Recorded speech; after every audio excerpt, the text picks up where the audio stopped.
Pyramid. अब इसमें जैसे कल प्रिज्म बता रहे थे, ठीक है, प्रिज्म बताए थे तो उसका किससे तुलना किया गया था? बेलन से। ठीक, पिरामिड क्या होगा? इसकी तुलना ठीक किससे होगी? शंकु से। ठीक है ना, शंकु साइड में बना लीजिए, शंकु, शंकु। देखिए प्रिज्म क्या होता है? प्रिज्म है तो जैसा उसका आधार होगा वैसे ही उसका ऊपर वाला हिस्सा भी होगा। ठीक है, जैसा नीचे का आधार होगा, बेस होगा, उसी तरह उसका ऊपर का हिस्सा होता है। पिरामिड में लेकिन क्या होता है? आधार किसी भी तरह का हो, लेकिन ऊपर का हिस्सा क्या होगा? सबको ले जाके एक बिंदु पे जोड़ दिया जाता है। ठीक है, कोई भी जैसे है, कोई ऐसे आयताकार है, इसको जब ऊपर किया जाएगा तो क्या होगा? सबको ले जाके ऐसे हर पार्ट को यहाँ पे ये त्रिविमी होगा। ठीक है, चार यहाँ से सबको मिला के यहाँ जोड़ दिया जाता है। जो मंदिर देखे हैं, मंदिर आप, ठीक है, मंदिर नीचे आयत के आकार का होता है और ऊपर ले जाके एक बिंदु पे उसका जोड़ दिया जाता है, तो वो क्या हो गया? वही पिरामिड हो जाता है। मतलब इसका आधार नीचे कैसा भी हो, लेकिन ऊपर जाके क्या हो जाएगा? सब एक बिंदु पे जुड़ जाएगा। ठीक है, ये दोनों में मेन अंतर है। इसी देखिए शंकु का भी क्या है? ये नीचे वृत्ताकार है, लेकिन आगे ऊपर जाके क्या हुआ है?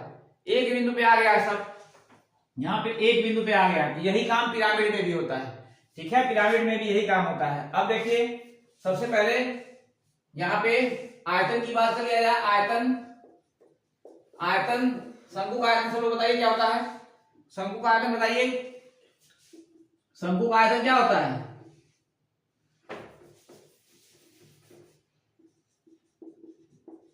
शंकु का आयतन क्या होता है? बताइए सब लोग कमेंट करके।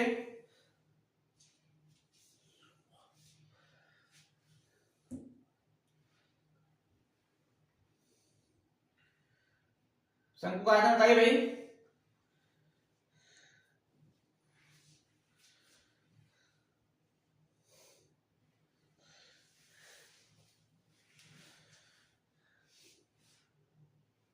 किसी का नहीं आया? अभी पढ़े हैं सब, उनको भूल गया।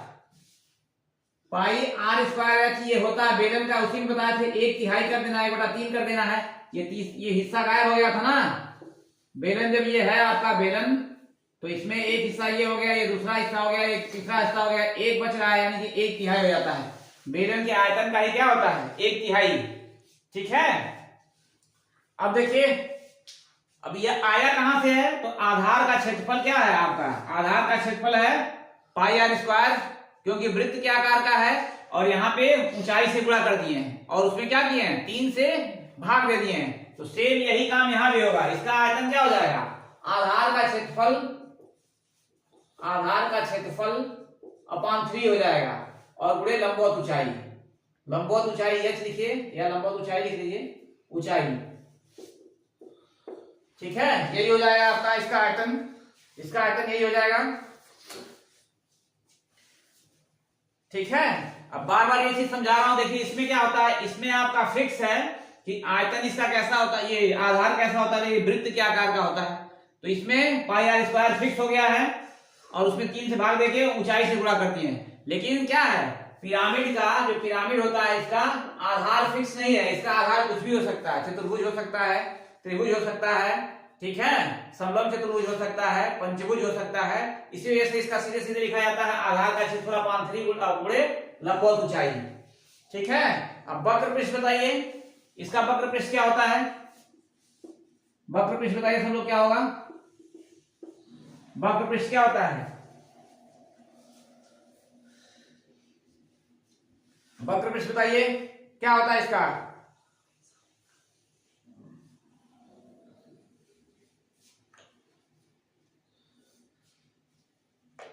ठीक है, पाई आर एल, पाई आर एल।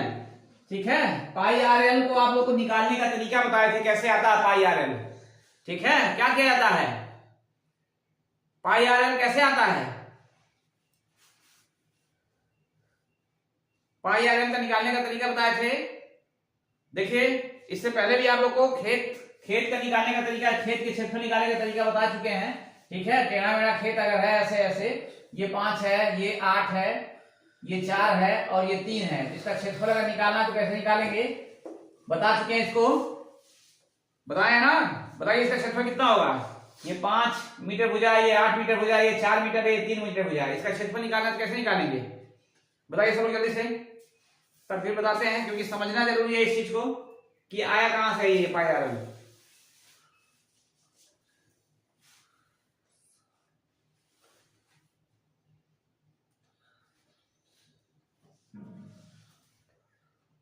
बताइए भाई सब लोग जल्दी से।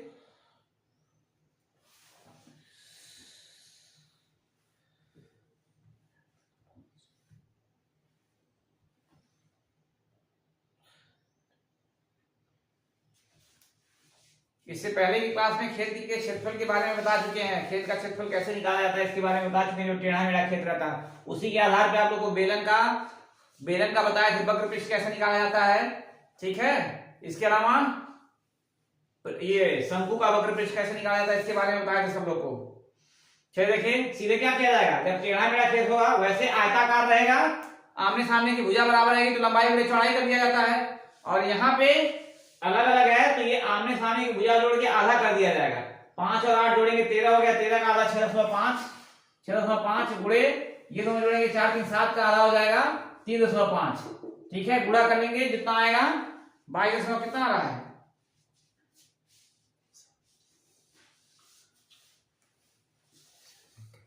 22.7 कैसे आएगा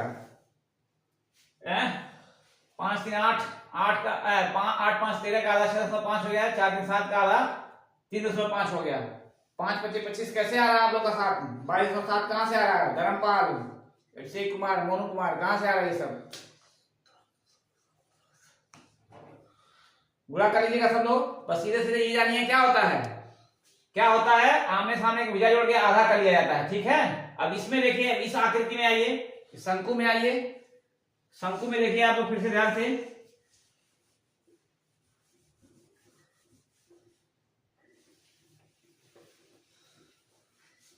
शंकु और बेलन दोनों देखिए एक साथ। बेलन का जो वक्र पृष्ठ होता है, बेलन का वक्र पृष्ठ चौड़ाई से मतलब क्या हो जाएगा आपका, ये सीधे ऊंचाई जो होती है यही चौड़ाई हो गई, या इसी को लंबाई मान लीजिए। और एक जो होता है इसका ये ऊपर नीचे की भुजा जोड़ के आधा कर देते हैं।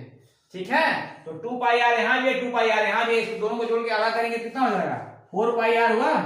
इसमें आधा कर देंगे तो 2 से कट गया, और गुणे लंबवत ऊंचाई। बेलन का जब वक्र पृष्ठ आप लोग निकाले थे तो क्या आया था 2 पाई आर एच।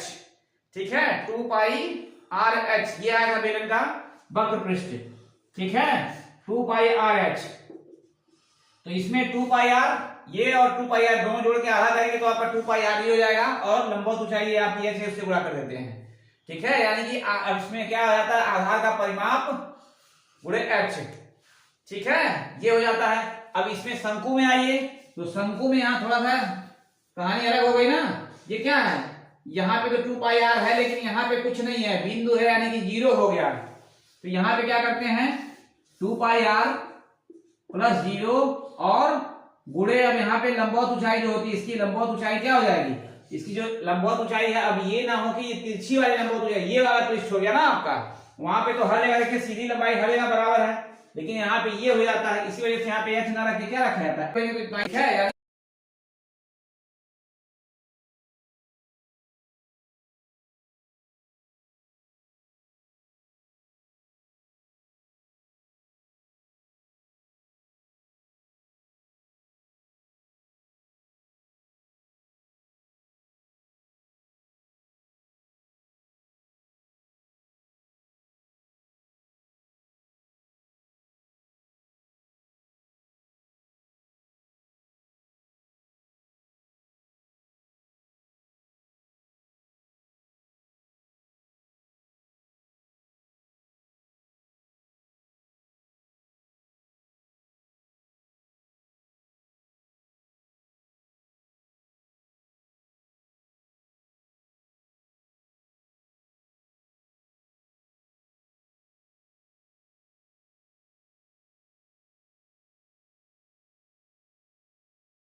जाएगा।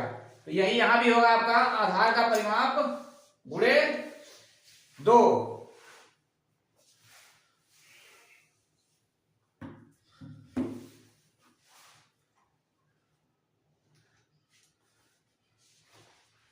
चलिए लिख लीजिए यहाँ पे, इसका क्या हो जाएगा, पार्श्व पृष्ठ आधार का परिमाप अपान 2 गुणे ऊंचाई h हो जाएगा। लेकिन यहाँ पे वो h ना होके क्या होता है, यहाँ पे h ना होके तिरछी ऊंचाई होती है, ठीक है, L होता है। तिरछी ऊंचाई लिख लीजिए, तिरछी ऊंचाई,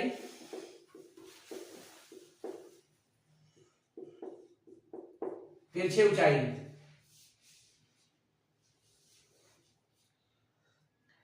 तिरछी ऊंचाई हो जाएगा यहाँ पे।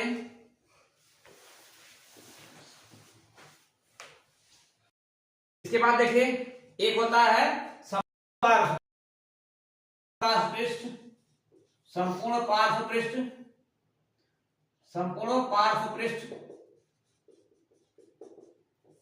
अब इसका जैसे बेलन का संपूर्ण पृष्ठ कैसे आता है, संपूर्ण वक्र पृष्ठ कैसे आता है, क्या फार्मूला है, संपूर्ण वक्र पृष्ठ। इसमें क्या होगा, ये पाई आएगा तो रहेगा ही रहेगा पाई आर एल, और इसमें क्या हो जाएगा, ये नीचे वाला ढक्कन जोड़ दिया जाएगा, नीचे वाला ढक्कन का, तो नीचे वाला ढक्कन कैसा, वृत्त के आकार का है, उसी का क्षेत्रफल, यानी कि आधार का क्षेत्रफल जुड़ जाता है इसमें। और आधार का क्षेत्रफल कैसा, पाई आर स्क्वायर, वृत्त के आकार का है तो पाई आर स्क्वायर इसमें जुड़ जाता है। सेम यही काम यहाँ भी होना है, लेकिन अब इसका आधार पता नहीं है कैसा है, इसी वजह से केवल आधार का क्षेत्रफल लिख देंगे, जुड़ जाएगा, ठीक है। तो ये आपका हो जाएगा पार्श्व पृष्ठ आधार का क्षेत्रफल, आधार का क्षेत्रफल, ठीक है, संपूर्ण पृष्ठ, ये संपूर्ण पृष्ठ हो जाएगा।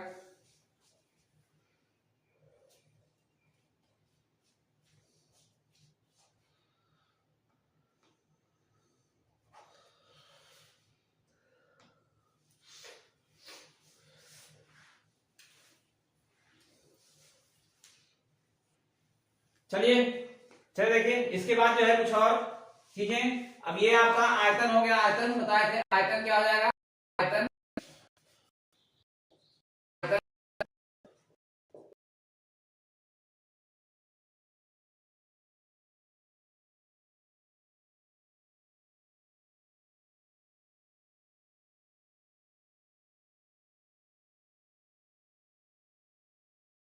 ऊंचाई अपान 3, ये हो जाएगा।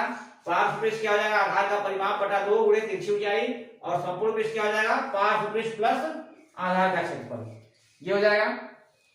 इसके बाद देखिए कुछ फलक वगैरह, जैसे प्रिज्म में फलक वगैरह पूछा था, फलक कोर और शीर्ष, ठीक है। फलक कोर और शीर्ष देखिए जल्दी से क्या होता है, कितना होगा इसका,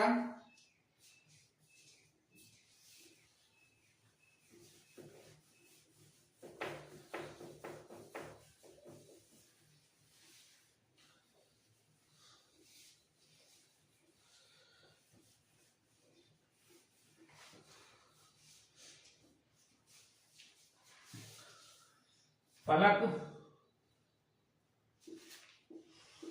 कोर और शीर्ष, ये 3 होता है का।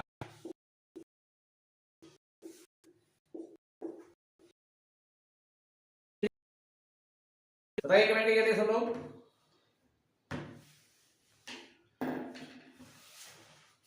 बताइए।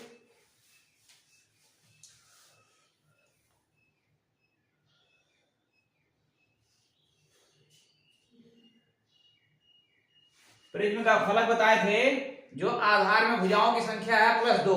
अब यहाँ पे सीधे सीधे आधार में भुजाओं की संख्या +1, ठीक है। आधार में भुजाओं की संख्या, आधार में भुजाओं की संख्या +1, ये हो जाएगा इसका फलक, ठीक है। कोर कितना बताया गया था प्रिज्म का, बताइए सब लोग कमेंट करके, कोर क्या बताया गया था प्रिज्म का, कोर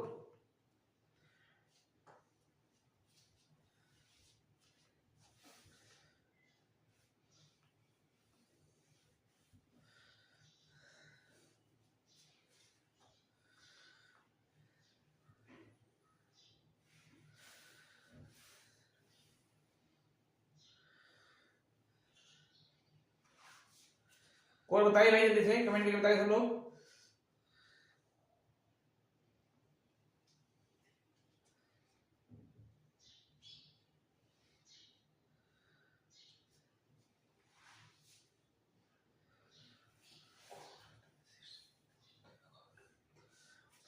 कोर वही होगा जो प्रिज्म में हुआ था, ठीक है। आधार में जो भुजाओं की संख्या है गुणे 2 कर देंगे, ठीक है। आधार में भुजाओं की संख्या गुणे 3 था उसमें, यहाँ पे 2 हो जाएगा, ठीक है। थोड़ा सा सही करके, आधार में भुजाओं की संख्या बताए थे, आधार में भुजाओं की संख्या गुणे 3 बताए थे प्रिज्म में, पिरामिड में। आधार में भुजाओं की संख्या गुणे 2 हो जाएगा, ठीक है। आधार में भुजाओं की संख्या गुणे 2 यहाँ पे हो जाता है। शीर्ष बताइए, शीर्ष, शीर्ष बताइए सब लोग, शीर्ष क्या होगा?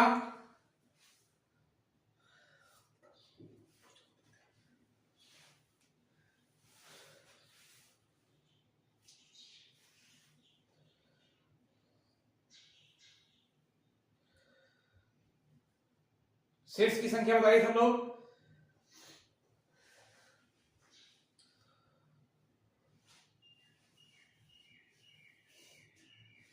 ठीक है धर्मपाल, शीर्ष बताइए, शीर्ष प्रिज्म का क्या बताया गया था? शीर्ष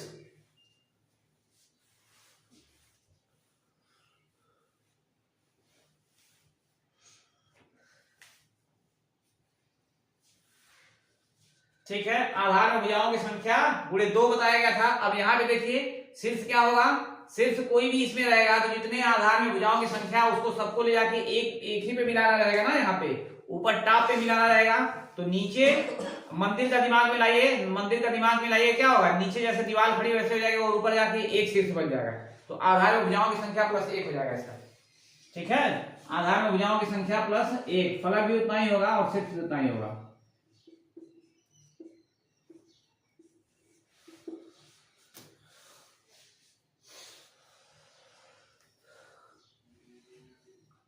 चलिए ये हो गया प्रिज्म और पिरामिड। अब कल से 2-3 दिन लगातार क्या है, 2-3 दिन लगातार इसका क्वेश्चन चलेगा इस पे, ठीक है। त्रिविमीय आकृति पे, सारी त्रिविमीय आकृति आप सब लोग याद कर लीजिएगा, घन, घनाभ, बेलन, शंकु, ठीक है।